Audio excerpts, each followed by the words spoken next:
Welcome back, Legion. Today I want to talk to you guys about cooldowns.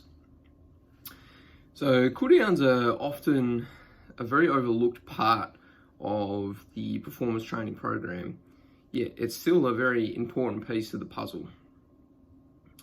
So you want to think about the cooldown it's your first step in your recovery process. It's the kickstarter of recovery post an intense training session. So we know that for us to be able to work harder, we need to recover well. And this is a cooldown is like your front line in the defense against like overtraining and accumulating too much stress. The idea of a cooldown is you want to take yourself from what we call a sympathetic state going to a parasympathetic state. And all this is simply, sympathetic is your fight and flight mode. So when your nervous system and your body is really ramped up, so it's ready for action, which it would be post-exercise, post-hard training session.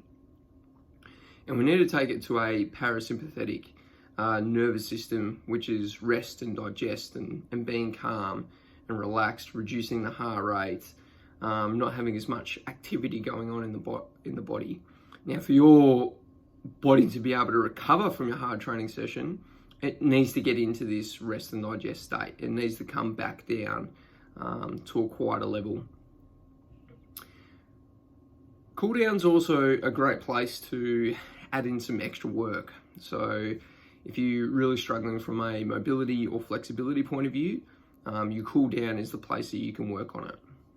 It is slightly different to your warm-up. The warm-up mobility might be working on positions that you want to get into for the workout, but your cooldown, you can really work on any sticky or tight areas, or even just start the recovery process of some areas that you might have worked out that day.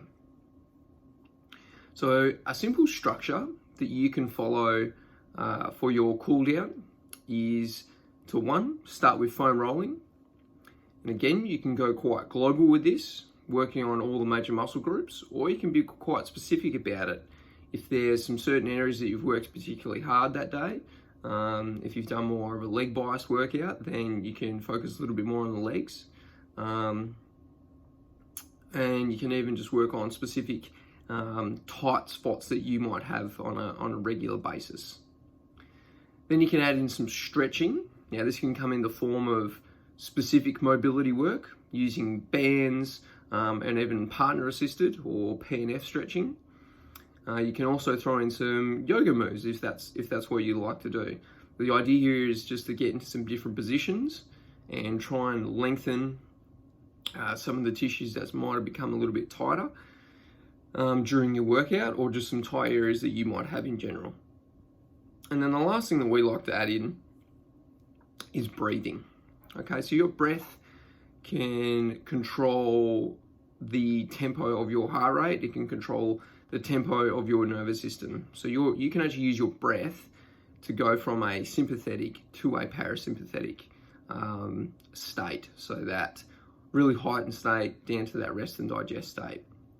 And simple breathing techniques can make that happen relatively quickly as well.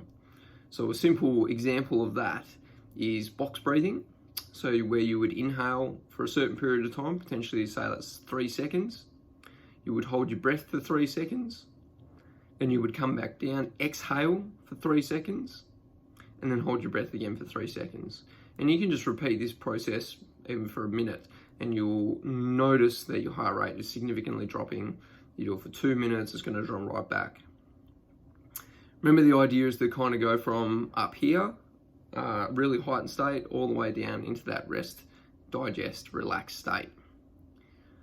So if you can throw these in after every single workout, so whether it's on the training track or in the gym, you'll start to see noticeable changes in your ability to go from being really up and about after your training session, being almost overstimulated, to now being able to relax.